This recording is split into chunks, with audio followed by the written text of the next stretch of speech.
So what we need is, okay. So today we are going to make about 4 paper flowers that we're going to be using next time to go in Frida Kahlo's hair when we draw her portrait. And to make the flowers interesting, we are going to try I am going to show you 4 different techniques that you can make different painted papers with.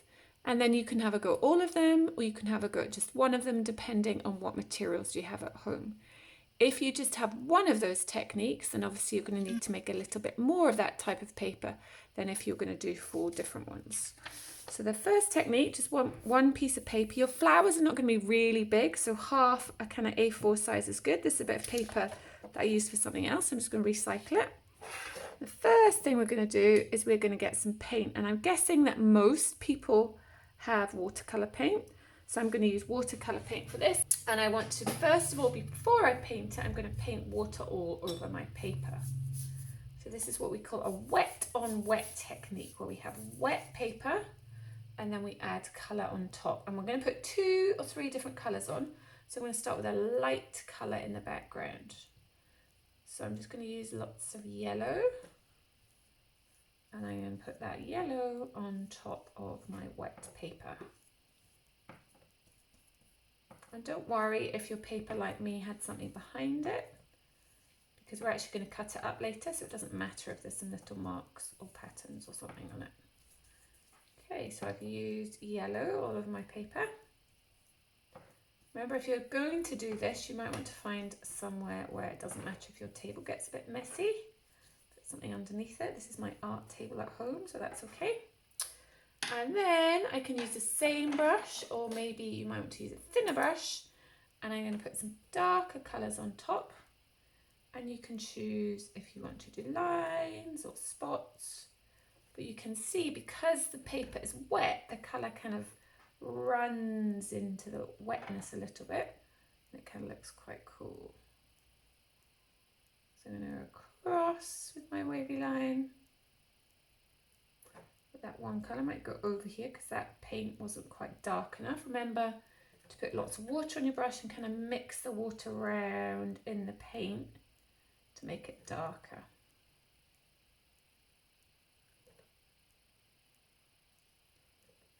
Okay, keep adding water, don't let your paint dry out.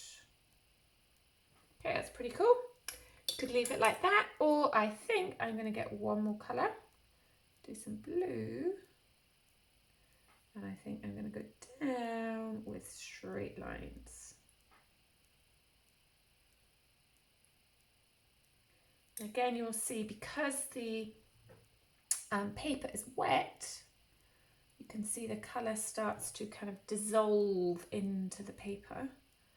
When that's dry, it's going to give a nice kind of subtle effect, not too obvious. Okay, that's my paper technique number 1.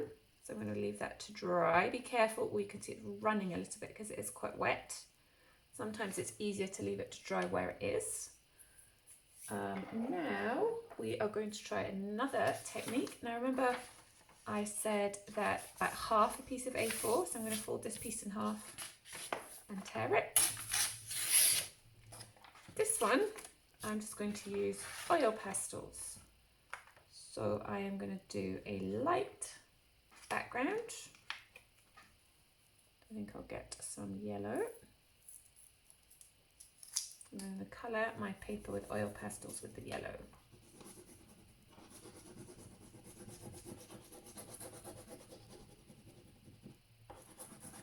You can do this with crayons as well. It's a little bit harder with crayons because crayons are harder.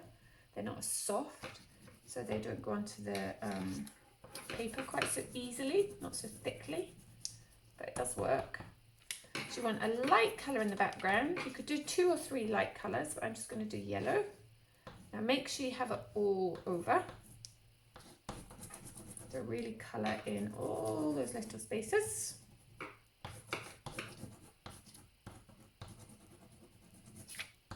And then I'm going to put darker colours on top. So I'm going to put some blue over here.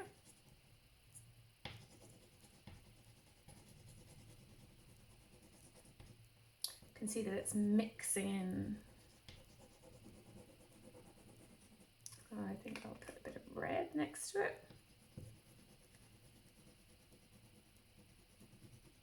You can see it, we're kind of mixing the colour, so hopefully you can see there's a bit of orange there.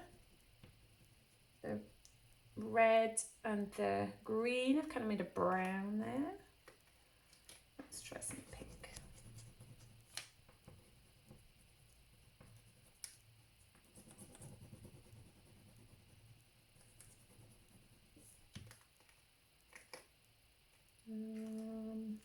I have to go back to the green. I've got too many colours here. Oh, some blue in a minute.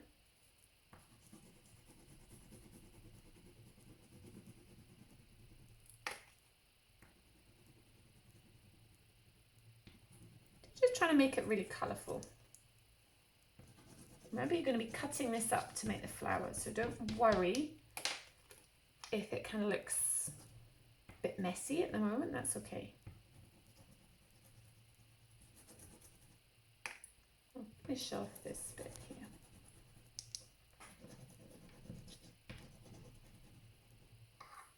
Okay.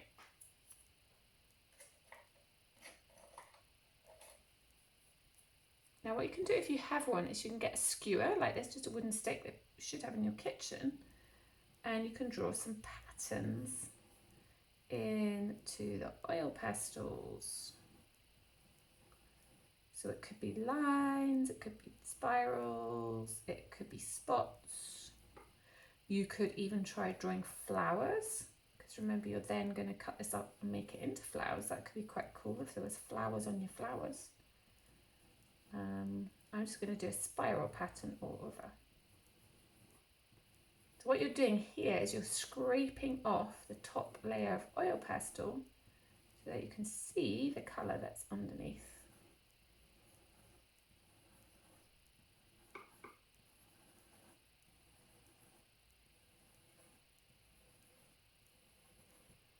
See, it takes a bit of time, so don't do anything that's too fiddly. And remember, you're going to be cutting it out, so I probably don't need to do right around the edges because I'll be cutting out my flower shape. There we go, looks pretty awesome. Okay, so next one is with marker pens. So we're going to choose two colours that would look good together. So I think I'm going to get a yellow and a red, because when we mix them, they will make a secondary colour. Do you know which colour? Orange. So I'm going to do a pattern and put some red, some diagonal stripes. You don't have to do a stripy pattern, you can choose whichever pattern you want to do. You can see that I'm being quite quick, I'm not doing it really, really carefully. Then I'm going to put yellow in between.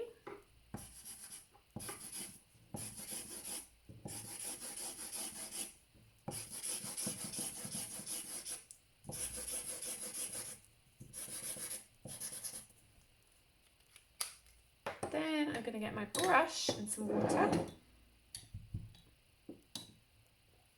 I'm going to paint down or up, and what you should see is that the colours are starting to dissolve a little bit and blend together, so they're almost making a kind of background colour. I might go over that one more time. So it's kind of made a nice pink in the background.